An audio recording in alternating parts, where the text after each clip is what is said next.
ಗದಗ ಸರಸ್ವತಿ ದೇವಸ್ಥಾನ ಸಂಪೂರ್ಣ ಇತಿಹಾಸ.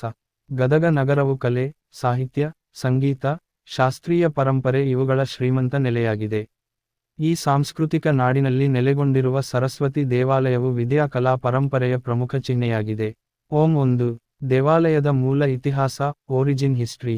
ಗದಗದಲ್ಲಿ ವಿದ್ಯೆಯ ಆರಾಧನೆ ಶತಮಾನಗಳಿಂದ ನಡೆಯುತ್ತಿದ್ದರೂ, ಪ್ರಸ್ತುತ ಸರಸ್ವತಿ ದೇವಸ್ಥಾನವನ್ನು ಸುಮಾರು 60ರಿಂದ 80 ವರ್ಷಗಳ ಹಿಂದೆ ಸ್ಥಳೀಯ ಭಕ್ತರು ಮತ್ತು ದಾನಿಗಳ ಸಹಾಯದಿಂದ ನಿರ್ಮಿಸಲಾಯಿತು. ಆರಂಭದಲ್ಲಿ ಇದು ಸಣ್ಣ ಗರ್ಭಗುಡಿಯಾಗಿ ನಿರ್ಮಿಸಲಾಯಿತು, ನಂತರ ಭಕ್ತರ ಸಂಖ್ಯೆಯ ಹೆಚ್ಚಳದೊಂದಿಗೆ ಮಂಟಪ, ಅಲಂಕಾರ, ಸುಂದರ ಪ್ರವೇಶದ್ವಾರ ಇವುಗಳನ್ನು ಸೇರಿಸಿ ವಿಸ್ತರಿಸಲಾಯಿತು. ಗದಗದಲ್ಲಿ ಪ್ರಸಿದ್ಧವಾದ ಜೈನ ಹಿಂದೂ ದೇವಾಲಯಗಳು, ಮಠಗಳು ಹೆಚ್ಚಿರುವುದರಿಂದ, ವಿದ್ಯೆಯ ದೇವಿಯ ಆರಾಧನೆಗೆ ಈ ದೇವಸ್ಥಾನವು ಮೌನವಾಗಿ ಬೆಳೆದಿದೆ. ಓಂ 2. ದೇವಾಲಯದ ವಾಸ್ತುಶಿಲ್ಪ. ಆರ್ಕಿಟೆಕ್ಚರ್. ದ್ರಾವಿಡ ಮತ್ತು ಸ್ಥಳೀಯ ಕರ್ನಾಟಕ ಶೈಲಿಯ ಸಂಯೋಜನೆಯಿಂದ ನಿರ್ಮಿತವಾಗಿದೆ. ಗರ್ಭಗುಡಿಯಲ್ಲಿರುವ ಸರಸ್ವತಿ ದೇವಿ, ವೀಣೆಯನ್ನು ಹಿಡಿದ ಸೌಮ್ಯ ರೂಪ, ಹಂಸ ವಾಹನ, ಪವಿತ್ರ ಪುಸ್ತಕ, ವೇದ ಧಾರಣೆ. ದೇವಸ್ಥಾನದ ಶಿಖರದಲ್ಲಿ ಸುಂದರ ಕಲಾಕೃತಿಗಳ ಕೆತ್ತನೆ ಇರುವುದರಿಂದ ಇದು ನೆರೆದವರಿಗೆ ಆಕರ್ಷಕವಾಗಿ ಕಾಣುತ್ತದೆ. ಓಂ 3. ಪುರಾಣ ಪರಂಪರೆ. Mythological significance. ಪುರಾಣಗಳ ಪ್ರಕಾರ ಸರಸ್ವತಿ ದೇವಿ ಜ್ಞಾನ, ಕಲೆ, ಸಂಗೀತ, ಸಾಹಿತ್ಯಗಳ ರೂಪಿಣಿ. ಬ್ರಹ್ಮನ ಮಾನಸ ಪುತ್ರಿಯಾಗಿರುವ ದೇವಿಗೆ ವಿದ್ಯಾ ದೇವರು ಎಂಬ ಖ್ಯಾತಿ ಇದೆ. ಕಲಿಕಾ ಕ್ಷೇತ್ರದಲ್ಲಿ ಯಶಸ್ಸು, ವಿದ್ಯಾ ಪ್ರಗತಿ, ಕಲಾತ್ಮಕ ಶಕ್ತಿ ಇವುಗಳಿಗೆ ದೇವಿ ಅನುಗ್ರಹ ನೀಡುತ್ತಾಳೆ ಎನ್ನುವ ನಂಬಿಕೆ ಗದಗದಲ್ಲೂ ಗೋಚರಿಸುತ್ತದೆ. ಓಂ 4. ಹಬ್ಬಗಳು ಮತ್ತು ವಿಶೇಷ ಕಾರ್ಯಕ್ರಮಗಳು. 1. ವಸಂತ ಪಂಚಮಿ. ಶ್ರೀ ಪಂಚಮಿ ಅತ್ಯಂತ ದೊಡ್ಡ ಹಬ್ಬ. ಸರಸ್ವತಿ ದೇವಿಯ ಜನ್ಮದಿನ. ಗದಗದ ಎಲ್ಲಾ ಶಾಲೆಗಳು, ಕಾಲೇಜುಗಳು, ವಿದ್ಯಾರ್ಥಿಗಳು ಇಲ್ಲಿ ವಿಶೇಷವಾಗಿ ದರ್ಶನಕ್ಕೆ ಬರುತ್ತಾರೆ. ವಿದ್ಯಾರಂಭ, ಅಕ್ಷರಾಭ್ಯಾಸ ಮಾಡುವ ಮಕ್ಕಳ ಸಂಖ್ಯೆಯೂ ಈ ದಿನ ಹೆಚ್ಚು. 2. ನವರಾತ್ರಿ ಉತ್ಸವ. ನವರಾತ್ರಿ ಸಮಯದಲ್ಲಿ ಪ್ರತಿದಿನ ವಿಭಿನ್ನ ಅಲಂಕಾರ, ವಿಶೇಷ ಪೂಜೆ, ಹಂಸವಾಹಿನಿ ಅಲಂಕಾರ ಇತ್ಯಾದಿ ನಡೆಯುತ್ತದೆ. 3. ವಾರ್ಷಿಕ ಮಹೋತ್ಸವ. ದೇವಸ್ಥಾನದ ಪ್ರತಿಷ್ಠಾಪನಾ ದಿನದಲ್ಲಿ ಹೋಮ ಹವನ, ಭಜನೆ, ಸಾಂಸ್ಕೃತಿಕ ಕಾರ್ಯಕ್ರಮಗಳು ನಡೆಯುತ್ತವೆ. ಓಂ 5. ದೇವಾಲಯದ ಸಾಂಸ್ಕೃತಿಕ ಮಹತ್ವ. ಗದಗವು ಕರ್ನಾಟಕ ಸಂಗೀತ ಮತ್ತು ಸಾಹಿತ್ಯ ಕ್ಷೇತ್ರಕ್ಕೆ ಕೊಡುಗೆ ನೀಡಿದ ನಾಡು. ಭೀಮಸೇನ ಜೋಶಿ, ನಾರಾಯಣರಾವ್ ಗಾಳಿಗುಡ್ಡ, ಕನ್ನಡ ಲೇಖಕರು. ಇಂತಹ ಸಾಂಸ್ಕೃತಿಕ ಮಣಿಯಲ್ಲಿ ಇರುವ ಸರಸ್ವತಿ ದೇವಸ್ಥಾನವು ಕಲಾವಿದರಿಗೆ ಮತ್ತು ವಿದ್ಯಾರ್ಥಿಗಳಿಗೆ ಪ್ರೇರಣೆಯ ಕೇಂದ್ರವಾಗಿದೆ. ಪರೀಕ್ಷೆಗಳ ಮೊದಲು, ಕಲಾ ಕಾರ್ಯಕ್ರಮಗಳ ಮೊದಲು ಭಕ್ತರು ದೇವಿಯನ್ನು ಪೂಜಿಸುವ ಪರಂಪರೆ ಗದಗದಲ್ಲಿ ವ್ಯಾಪಕವಾಗಿದೆ. ಓಂ 6. ದೇವಸ್ಥಾನದ ಪರಿಸರ ಮತ್ತು ಸೌಲಭ್ಯಗಳು. ಮಂದಿರದ ಪ್ರವೇಶವು ಸ್ವಚ್ಛ ಮತ್ತು ಶಾಂತ. ಒಳಗೆ ಕುಳಿತು ಜಪ ಧ್ಯಾನ ಮಾಡಲು ವಿಶೇಷ ಮಂಟಪ. ಅಕ್ಷರಾಭ್ಯಾಸಕ್ಕೆ ಪ್ರತ್ಯೇಕ ವ್ಯವಸ್ಥೆ. ಪ್ರತಿದಿನ ಬೆಳಿಗ್ಗೆ ಸಂಜೆ ಆರತಿ. ಓಂ 7. ಸ್ಥಳ, ಲೊಕೇಶನ್. ಗದಗ ನಗರ ಮಧ್ಯಭಾಗಕ್ಕೆ ಸುಲಭವಾಗಿ ತಲುಪುವಂತಿದೆ. ಬಸದೇಶ್ವರ ದೇವಸ್ಥಾನ, ತ್ರಿಕೂಟೇಶ್ವರ ದೇವಸ್ಥಾನಗಳಿಗೆ ಸಮೀಪದಲ್ಲೇ ಇರುವುದರಿಂದ ದೇಶಿ ವಿದೇಶಿ ಭಕ್ತರು ಭೇಟಿ ನೀಡುತ್ತಾರೆ. ಓಂ 8. ದರ್ಶನ ಸಮಯ. General timings. ಬೆಳಿಗ್ಗೆ 7ರಿಂದ ಮಧ್ಯಾಹ್ನ 12 ಸಂಜೆ 5ರಿಂದ ರಾತ್ರಿ 8. ಸ್ಥಳೀಯ ಹಬ್ಬ, ದಿನಗಳ ಪ್ರಕಾರ ಸ್ವಲ್ಪ ಬದಲಾವಣೆ ಇರಬಹುದು. ಹೊಳೆಯುವ ಸಾರಾಂಶ. ಗದಗ ಸರಸ್ವತಿ ದೇವಸ್ಥಾನವು ವಿದ್ಯೆ, ಕಲೆ, ಜ್ಞಾನ ಹಾಗೂ ಸಾಂಸ್ಕೃತಿಕ ಪರಂಪರೆಯ ಸಂಕೇತ.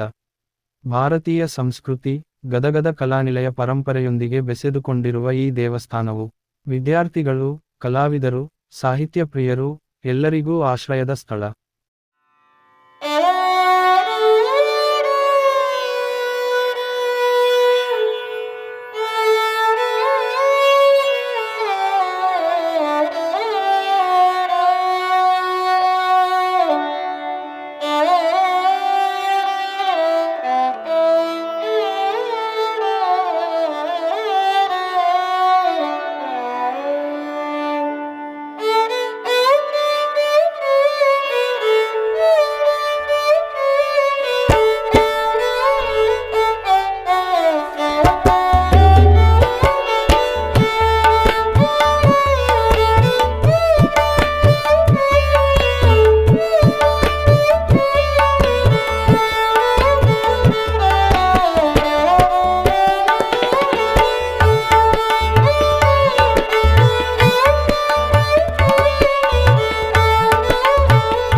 ವೀಕ್ಷಕರೇ, ನೀವು ನೋಡ್ತಾ ಇರೋದು ಸರಸ್ವತಿ ದೇವಸ್ಥಾನ.